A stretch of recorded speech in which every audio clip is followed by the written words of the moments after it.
Jamaah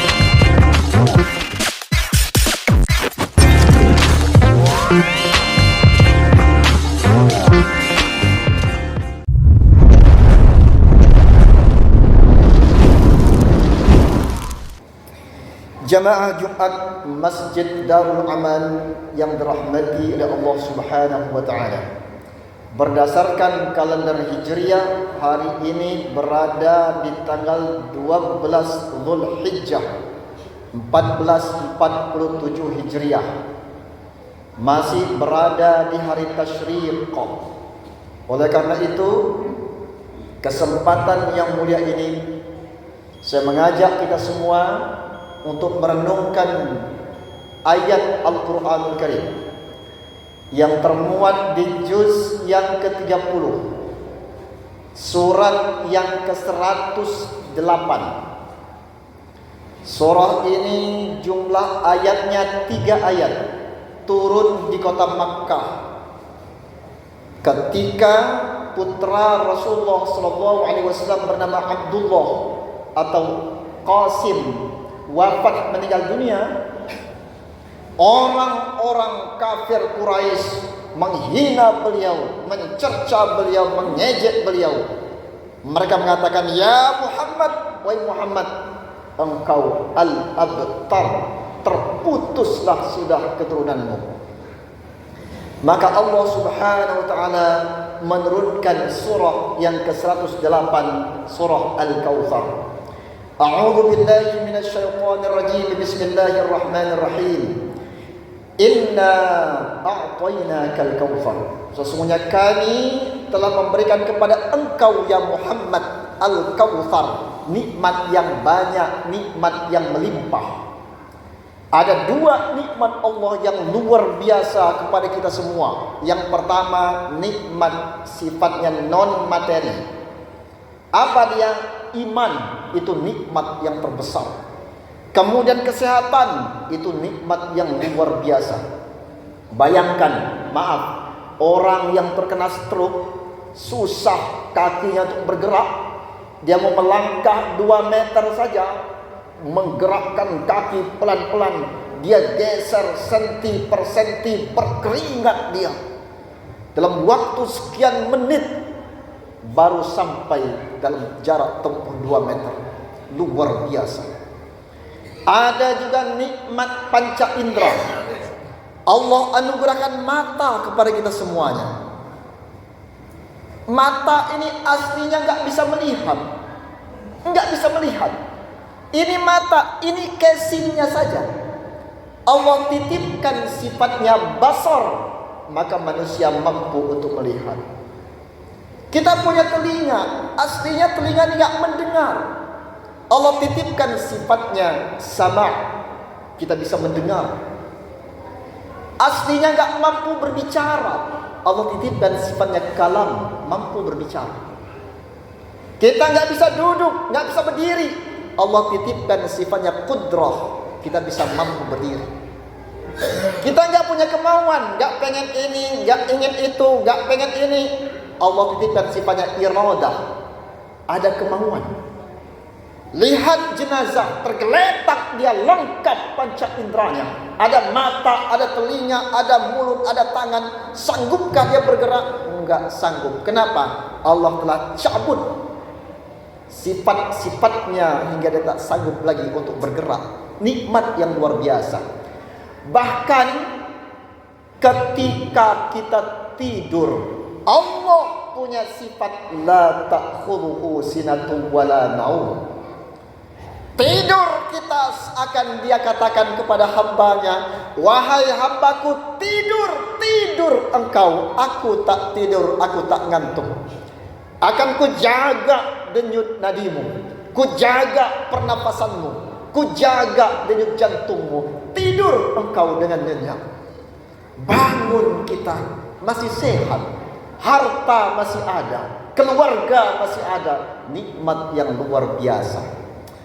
Yang kedua, nikmat yang sifatnya materi. Apa dia? Harta, pekerjaan, rumah, kendaraan, banyak sekali. Ayat yang kedua, fasalli li rabbika wanhar. Maka solatlah engkau dan solatlah engkau untuk Tuhanmu dan berkurbanlah. Ulama mengatakan yang dimaksud solat di sini bukan hanya solat Aidil Adha, tapi seluruh solat-solat yang li rabbika, mengharapkan ridha dari Allah Subhanahu wa taala. Maka ulama mengatakan terhadap nikmat yang sifatnya non materi tadi, tanda syukurnya adalah dengan menegakkan solat. Dan terhadap nikmat yang sifatnya materi tadi, cara bersyukurnya adalah infak, sedekah, zakat, termasuk berkurban. Seorang ulama besar, Al-Imam Al-Mundhiri, dalam kitab At-Targhib wa Tarhib, beliau mengatakan setelah beliau mengkaji sekian banyak ayat Al-Quranul Karim, hadis Rasulullah SAW tentang solat ini, beliau menyimpulkan, kata beliau, man tahawana bis salat, yang meremehkan solat, aqabahumullahu bi asyrati uqubah, bi khamsati asyra uqubat. Allah akan hukum dia dengan 15 hukuman. 6 di dunia, 3 menjelang wafat, 3 di alam kubur, 3 di akhirat. Saya sampaikan yang 6 di dunia saja. Yang pertama, tunza'ul barakah min umri. Allah cabut berkah hidupnya. Berkah kebaikan kemuliaan, enggak ada baik lagi hidupnya. Subuh solat, zuhur enggak solat, asar solat, dari zuhur ke asar itu enggak ada baik lagi hidupnya, apapun yang dikerjakan. Kemudian yang kedua, tumhasimas salihin min wajhihi. Allah cabut ciri orang-orang salih di wajahnya, enggak ada ciri orang salih lagi.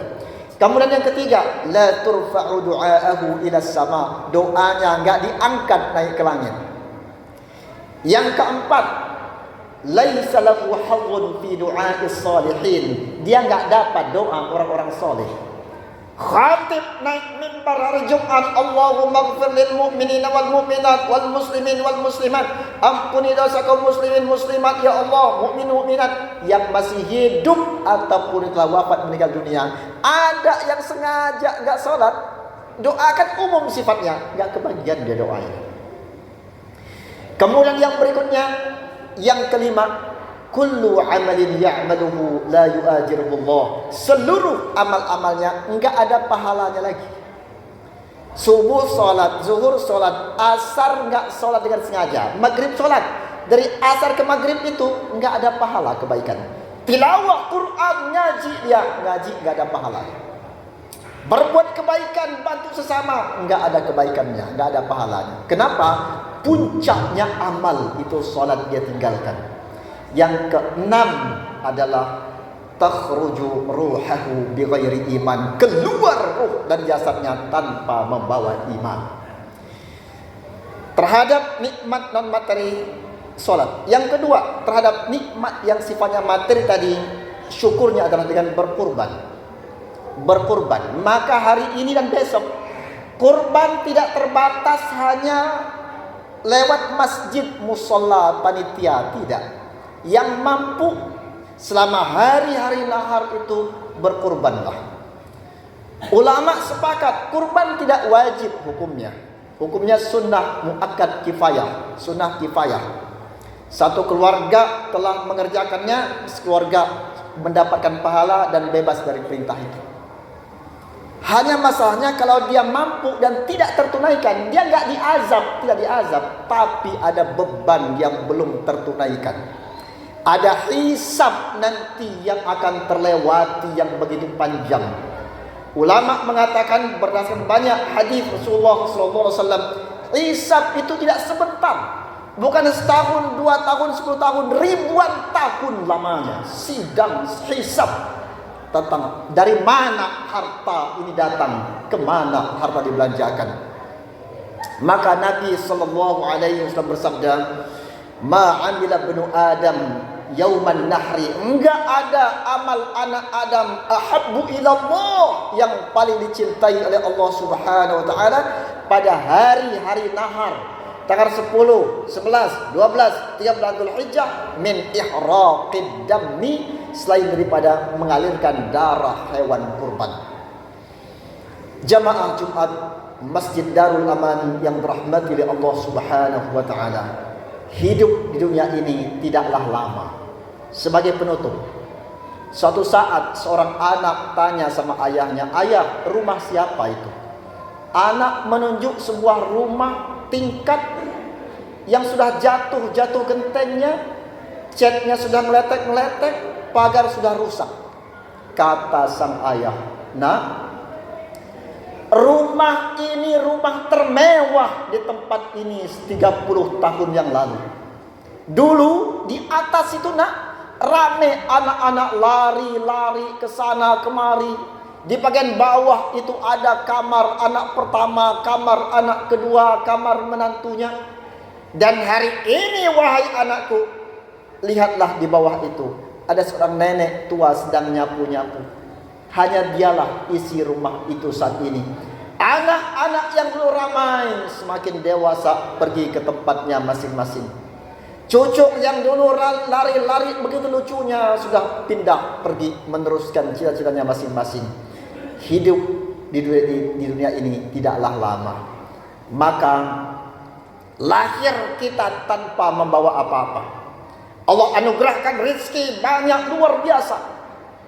Terima kasihlah kepada Allah dengan tegakkan salat.